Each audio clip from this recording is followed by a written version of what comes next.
Good afternoon. I'm sorry I can't give my presentation in Portuguese. Maybe someday I will be able to. So I wanted to introduce myself first. My name is Rebecca Blum-Martinez. I am a professor of bilingual and English as a second language education at the University of New Mexico. This is New Mexico, not Old Mexico. And for those of you who may not know, it is between Texas and Arizona. So today what I wanted to present, and I guess I use this to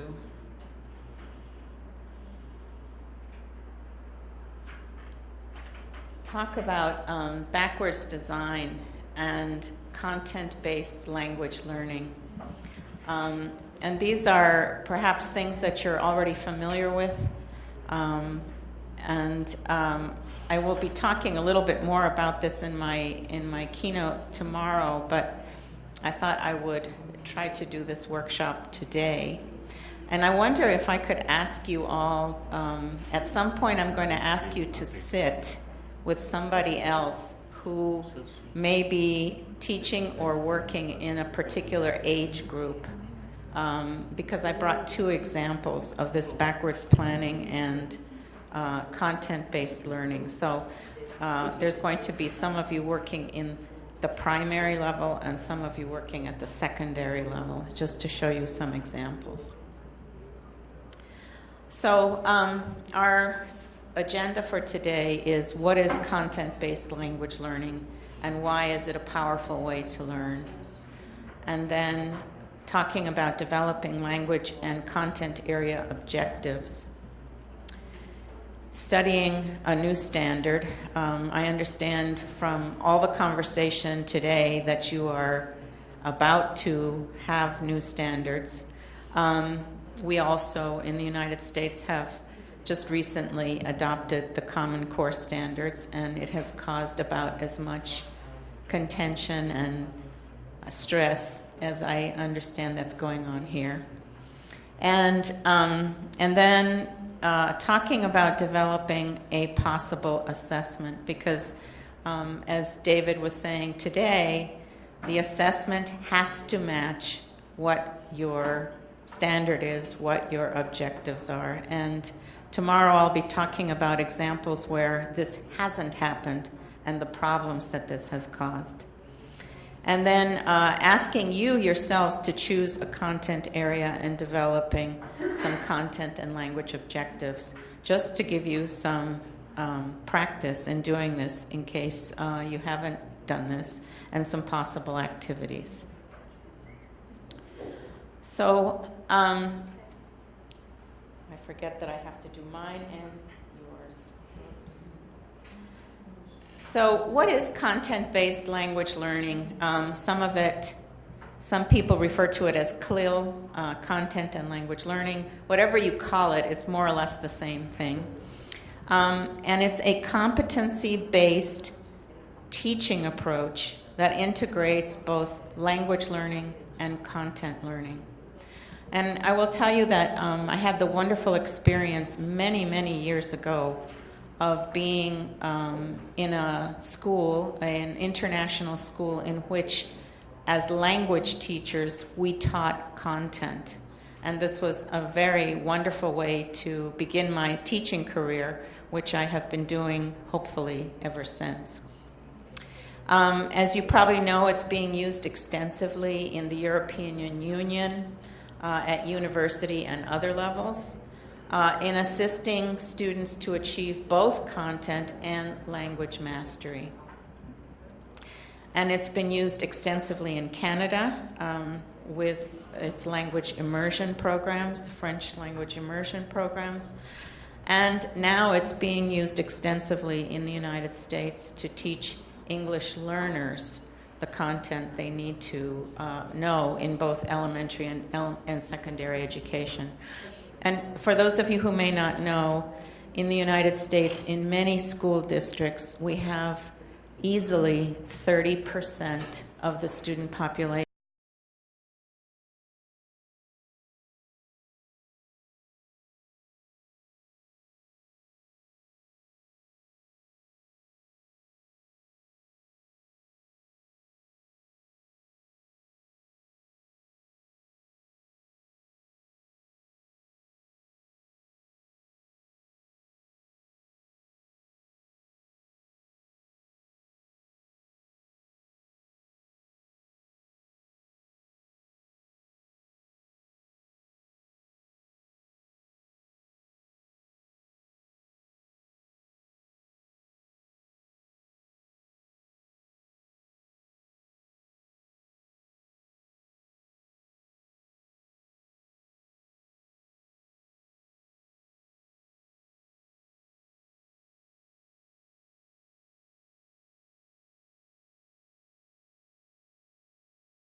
but I translated from Portuguese to Spanish and then to English, so it might be a little bit strange. But it says foreign languages are an integral part of essential knowledge that allows students to come to know different cultures and consequently to become part of the globalized world.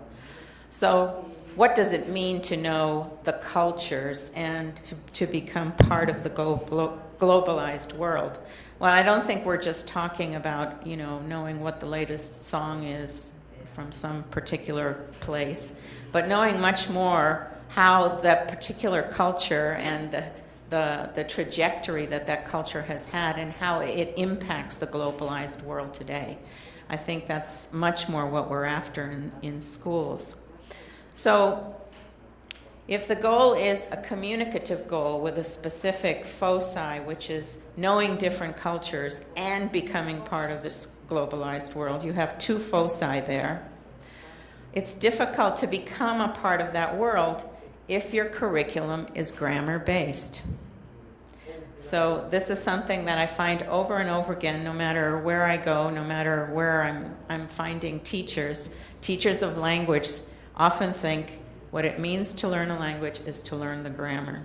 And there's nothing wrong with grammar, I'm not knocking it, but knowing the grammar in and of itself doesn't necessarily lead to being able to know different cultures and becoming part of the globalized world. And so I think that in order to meet that goal of knowing different cultures and becoming a part of the globalized world, you need to teach content. There needs to be something about which you are learning.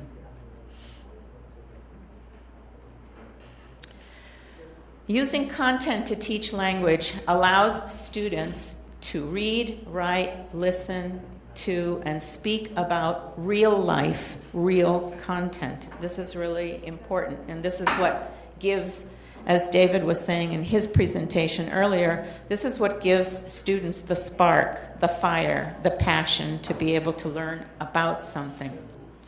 And using content makes the language learning enterprise more purposeful. I'm learning this language so that I can communicate about X, Y, and Z, rather than I'm learning the language, and what am I going to do with this? And if it's English and there are not many English speakers around, who am I going to practice with?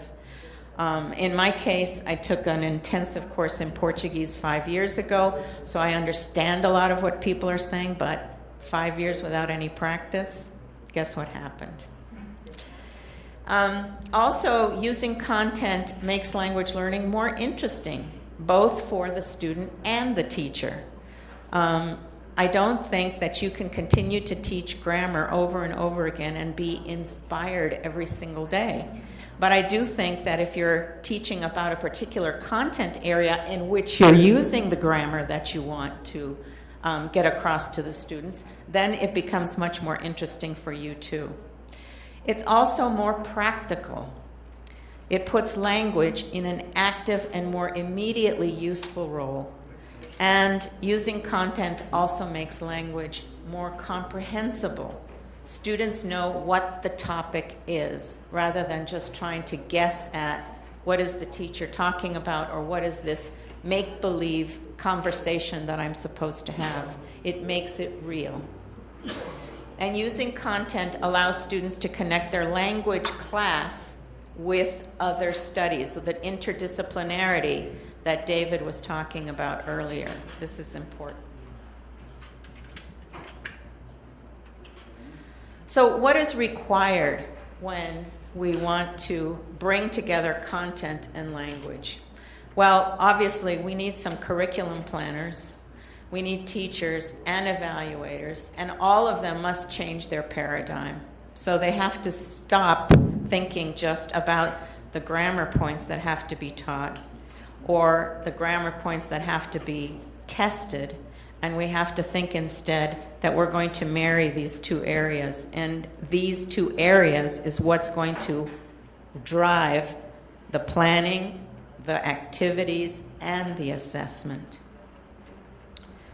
So now what was once perhaps a grammar-based curriculum now becomes an integrated unit of some area, some content area and language. So this new way of thinking requires that curriculum planners and teachers, or both, choose a content area. What's the content area going to be? And we don't want it to be history today, science tomorrow. We want there to be some consistency about which topics, which subjects, which disciplines are you going to use. It doesn't mean you have to be exclusive, but it does mean you have to be planning. You have to have a plan for how you're going to use these content areas.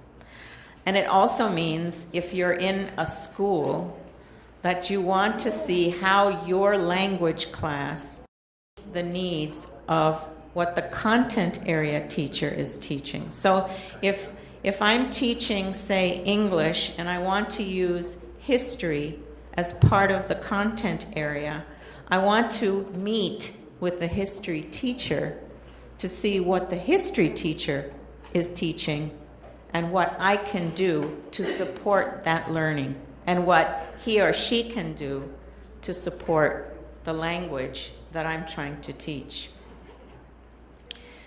It means also that curriculum planners, teachers, and evaluators closely examine the concepts or the big ideas in that content area. So a big idea in science, which we just saw an example of in David's presentation, is that both plants and animals gain nutrition in different ways. That's a big idea of biology. You have to think, what's the big idea of history or the big idea of geography? Whatever those content areas are. And so in some ways, as language instructors, as language people, we have to start learning about other content areas, which is very good for us. It's good for the brain, and it makes our lives more interesting. And then we have to closely examine how language is used in this content area, because the way in which a history text is written is very different from the way a science text is written. A history text always at the beginning of, in English at least, at the beginning of a text always dates something. Last century, or in 1942, or it starts that way. That's always how it starts. And then it gives the backstory of what happened before 1942 to get to 1942. A science text is written so that there's a definition, right? A volcano is, and then it goes on to describe different kinds of volcanoes that have existed in the world. So these are ways in which we, as language people, have to think about the texts that are written and the kind of language that our students are going to need in order to be able to undertake this kind of study. And then based on that examination, then to identify particular language structures and vocabulary used in this content area.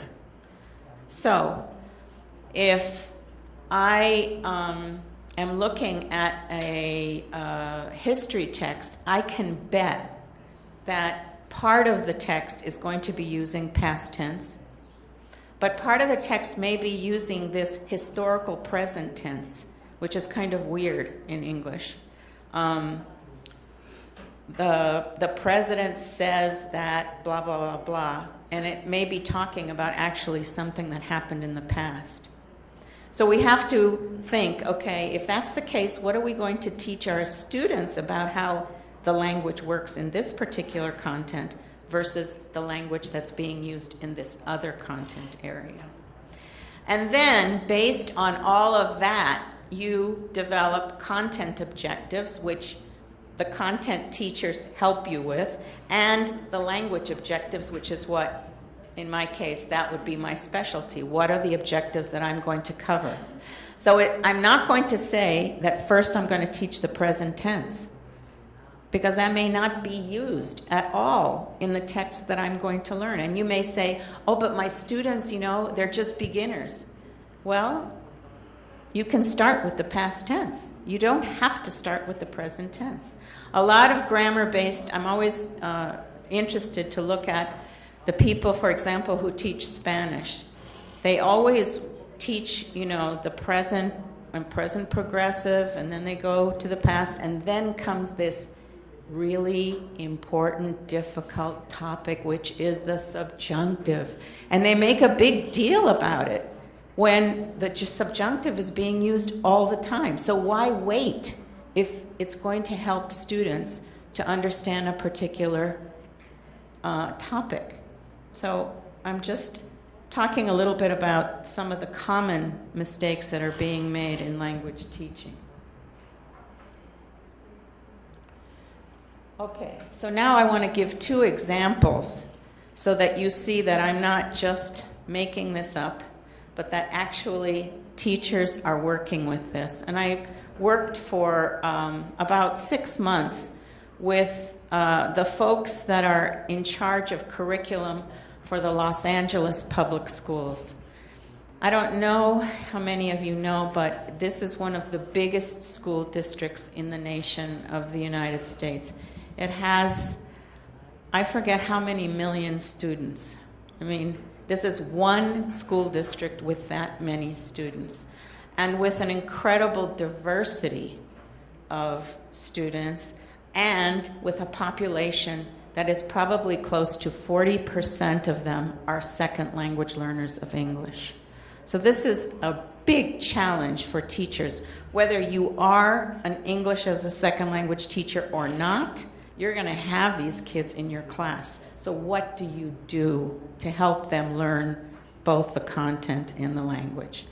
So the first example that you're going to see is an example of the HEROES unit plan that the curriculum developers developed. These were people working in elementary education. So if you could show that, please.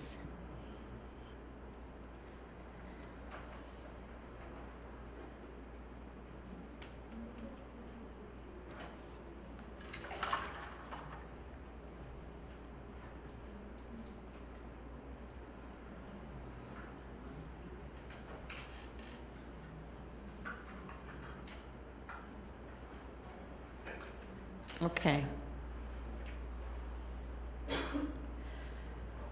So you will see that this is a unit plan for second grade on heroism. And you will see that the big idea, remember I was talking about big ideas, and I'm sorry I can't give you this copy, but since the teachers made it, I don't have permission to give it to other people, but I have permission to show it because this belongs to the Los Angeles public schools. So you'll see that the big idea is a hero is a person, past or present, who improves the lives of others through their action, courage, and determination. That's the big idea. And then they developed essential questions. What determines a hero? Who is a hero? How do communities recognize and remember their heroes? What evidence can you find of heroes in your community?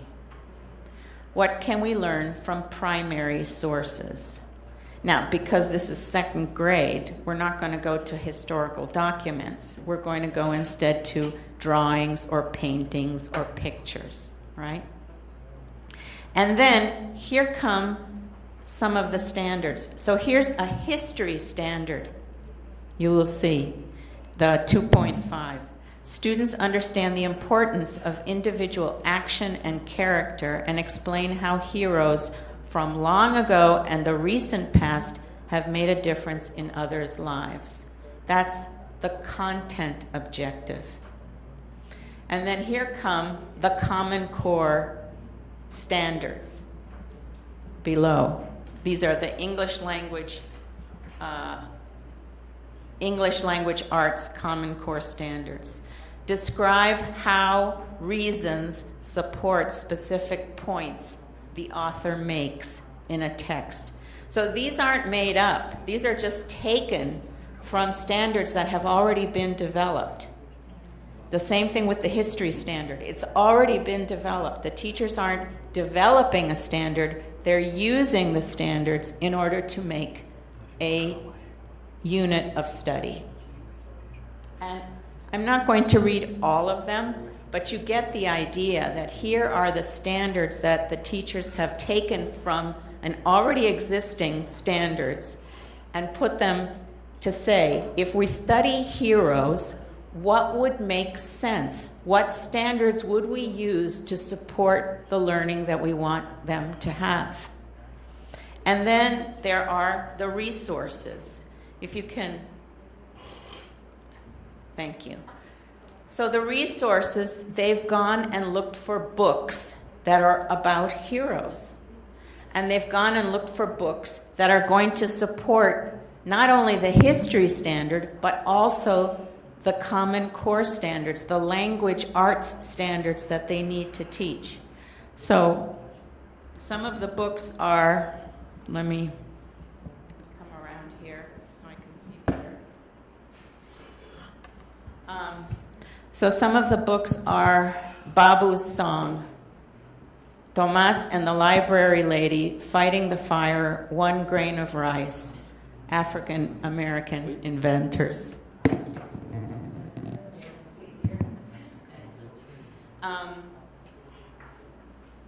Is this on? Yeah.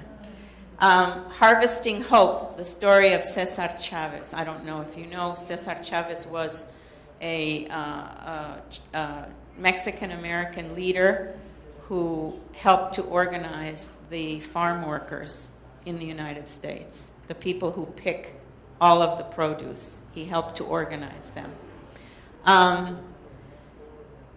Lincoln and Douglas. So Abraham Lincoln and Frederick Douglass. Abraham Lincoln was a president of the United States. Frederick Douglass was one of the first African-American heroes and activists, and so forth. So they pick all of these books that exist about people, about heroes present and past, and they say, okay, these are the books. Some of them we're going to read them aloud because the children may not have the reading ability yet at second grade to understand everything. But then some of them we're going to use as the actual books that they're going to read themselves. The children are going to read themselves. And then, if you look here, it says, okay, what is the summative task? In other words, what is the thing that's going to let us know that that the children actually were able to learn the material we wanted? So if you can raise the summative task a bit.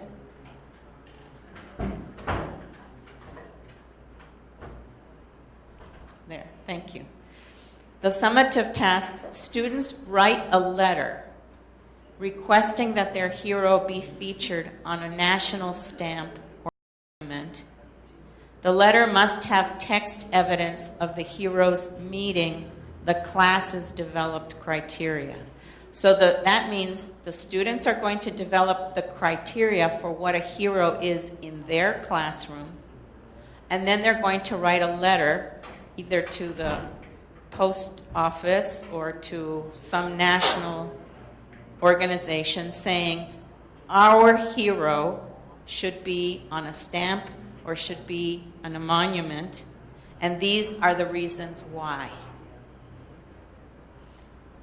And then they have to design the stamp or the monument.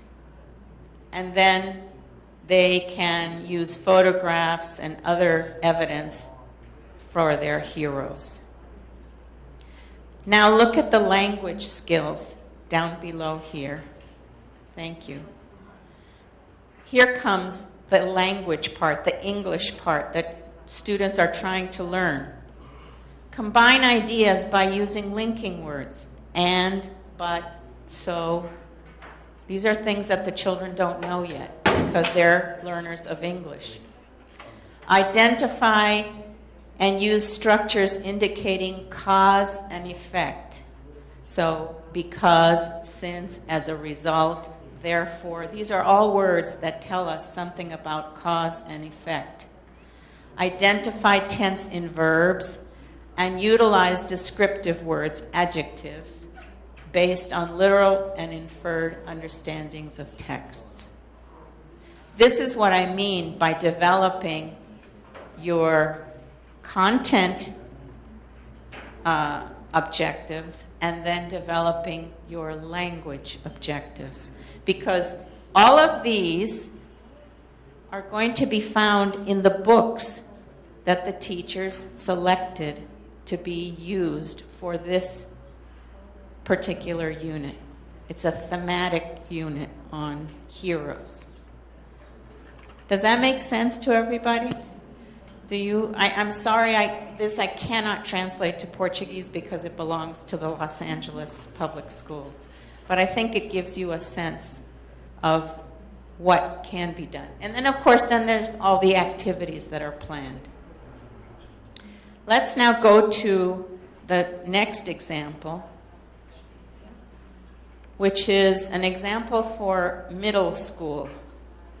Yes?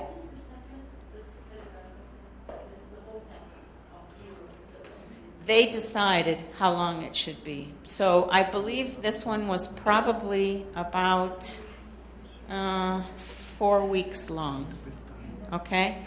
But remember that this is just for the language arts part of the curriculum. What you would call probably Portuguese, right? Where you're learning reading and writing and so forth. But you're combining it with history. No, it's for all the students. Yeah. But it certainly helps the second language learner because the teacher knows specifically what to focus on.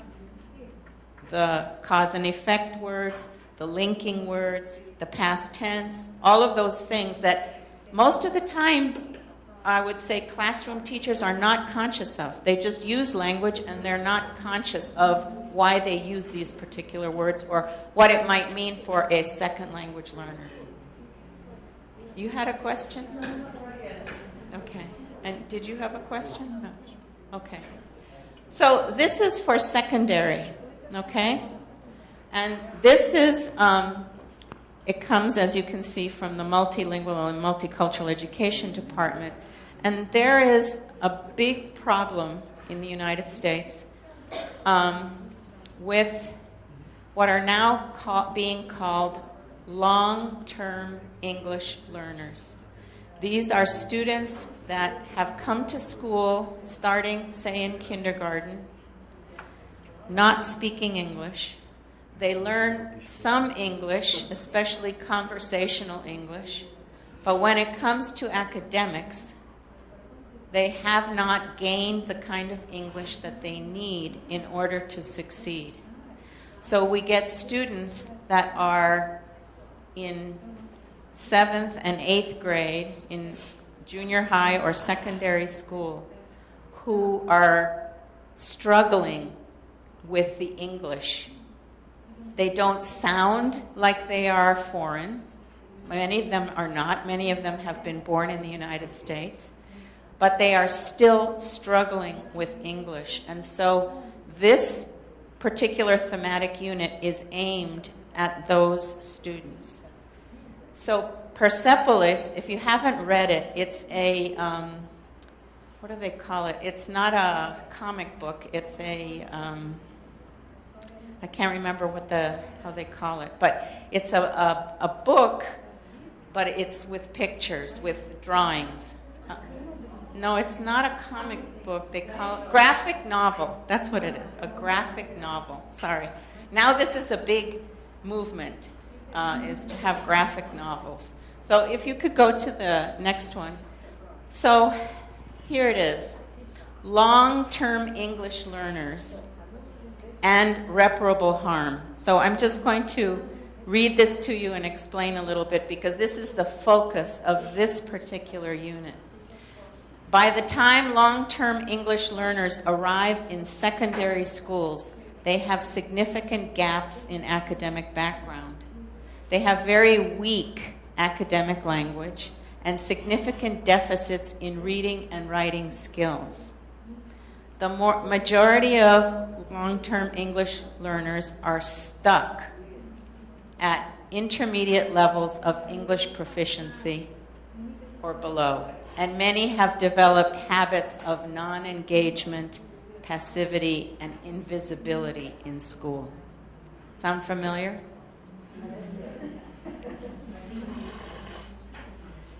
So they decided to use this to address the needs of these students, which their theme is resiliency.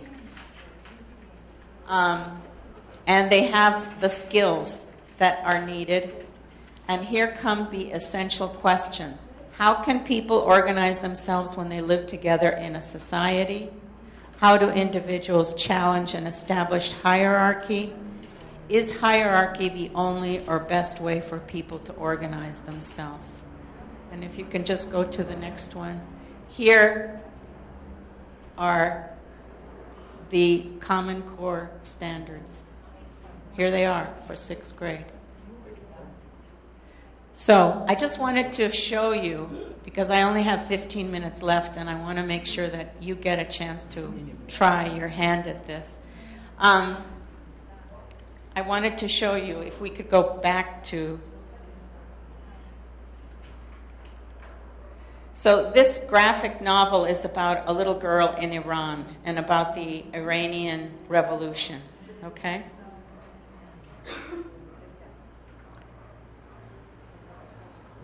If we could go back to where we were, 2 examples of content-based.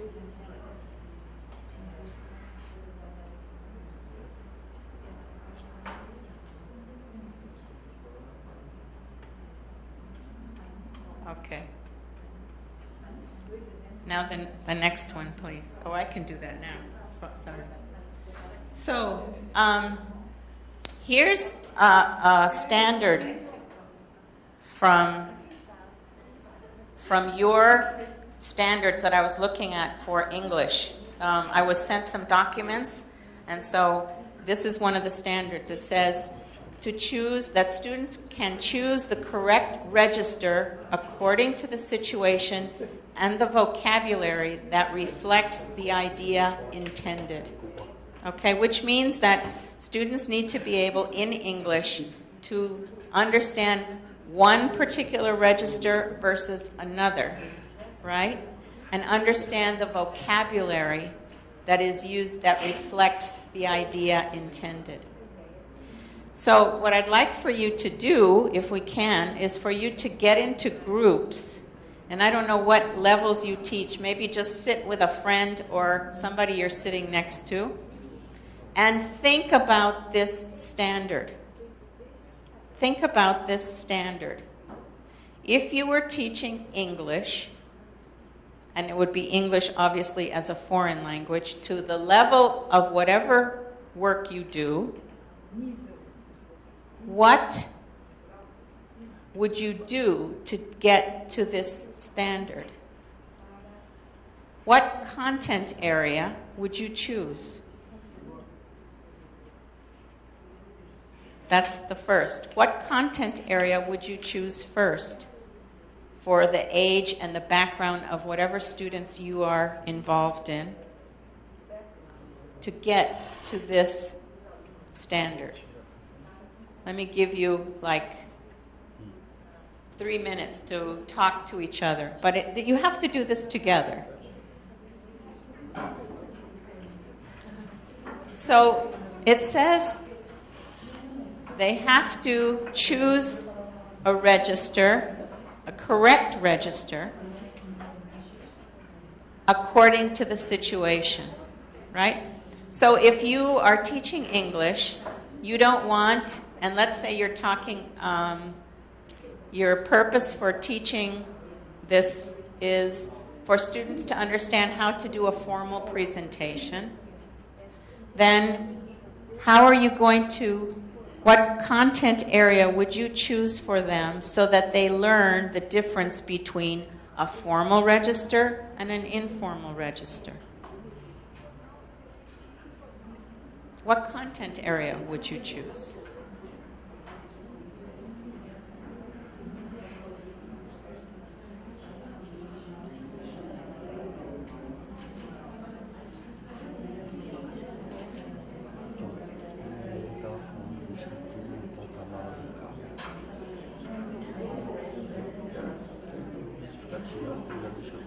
Let me see what ideas you have.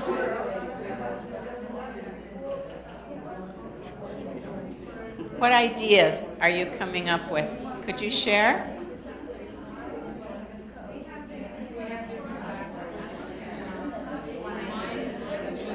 I teach in-company classes. In-company, just professional adults. It's very different from schools. And so I had to develop, I work in the oil business, so I had to develop specific content. Not very easy. I had to develop. And Let's listen for a minute, please. I had a case, for example, of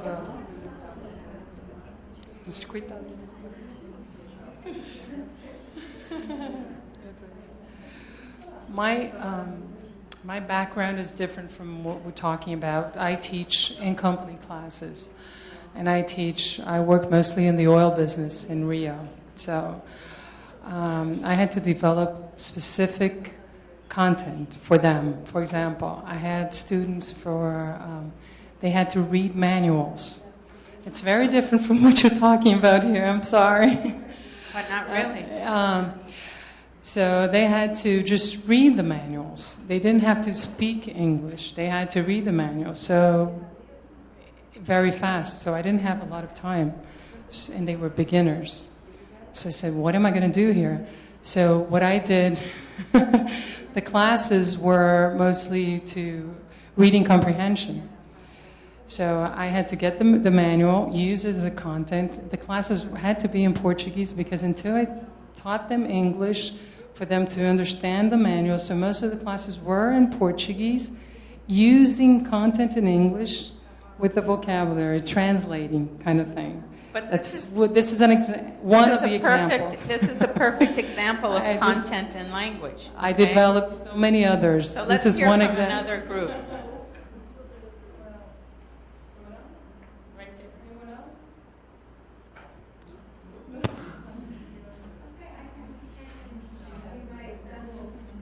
I also work with content. I produce material for kids.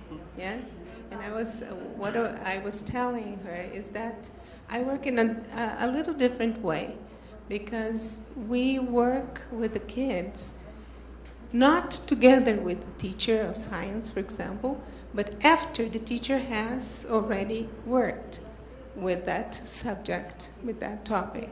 In what language? In Portuguese. Yeah, so we use it as background knowledge. Right. Yes, so when we teach, for example, food pyramid, they had already learned about it. So they are going to work again about food pyramid in English. Okay. So they know the content and they are going to learn the language. The language of food pyramid. Yeah. Right? Okay. All right. Thanks.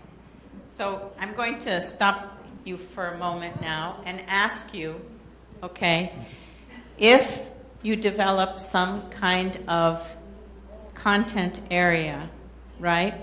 Now the question for backward planning is not what are you going to teach, but what will be your evaluation at the end? Because this is the biggest mistake we make in education. We start with the standard, then we go to the activities, and then finally at the end we get to evaluation, when actually evaluation should be right afterwards. So as you saw in the HEROES unit plan, you saw that they went immediately to the summative task, which is what are students going to be able to do at the end of this unit? Write a letter convincing somebody that this or that person should be made the subject of a stamp or a monument. So right away you know where you're going because that's the evaluation. If you develop all of your activities first and then you go to the evaluation, you're going to have a very tough time figuring out what the evaluation should be. But if you go immediately to the evaluation, then you know where you're headed. I went, and I'm sorry we don't have more time. I thought this was an hour and a half, but I guess it's not. But I went to this wonderful school right on the border of Mexico with San Diego. Chula Vista is the name of the city that's right there on the border. And in this school, they were organizing the teachers so that every 8 weeks they chose the Common Core standards that they were using. They got the teachers together and said, okay, these are the standards we're going to use. What is the content that you're going to be teaching to teach these standards? And then what will be your evaluation? And then, once they had the evaluation, then the teachers went backwards, and that's what backwards design is all about. Then you go, okay, if this is my evaluation, if this is my assessment, now I need to go back and say, to get to this evaluation, what are the steps that need to be taken so that students are led to be able to be successful in the evaluation? Do you understand? You develop the content and the language objectives based on the standards. And then you go to the evaluation. After a period of time, whatever period of time you say, how will I know that my students have achieved those objectives? How will I assess them?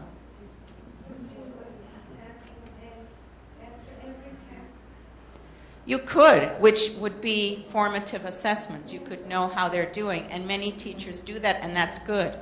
But I'm talking about the summative assessment. You need to go there first before you develop the activities. Otherwise, how do you know there's going to be a match? And this is our biggest problem in education. These tests come along, and the teachers say, well, I guess now I better teach to the test. And there goes the curriculum, right? There goes all our creativity. There goes all the joy that we have in teaching, because now it's the damn test that we have to teach to. We really should be working the other way. We should say, here's the test, here's the final or the summative assessment. Now I know what kinds of activities I need to include. So this is some of what I'm going to be talking about tomorrow, and I apologize that I planned for the activities. I thought we were going to have more time. I guess it's over, or a few minutes more. So do you have more questions?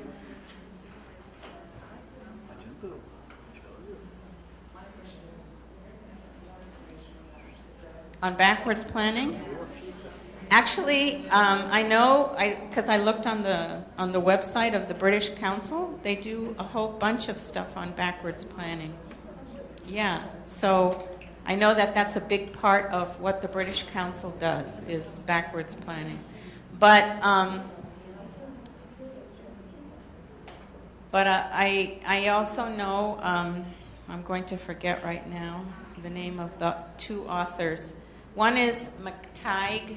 It's M-C and then capital T-I-G-H-E. And right now I'm forgetting the other author who is who was actually the one who first developed these ideas, and he just passed away recently. I'm sorry. Between Portuguese and being jet-lagged, I'm not remembering. I can see his face, but I can't think of his name. Maybe tomorrow I'll be able to remember. Yeah.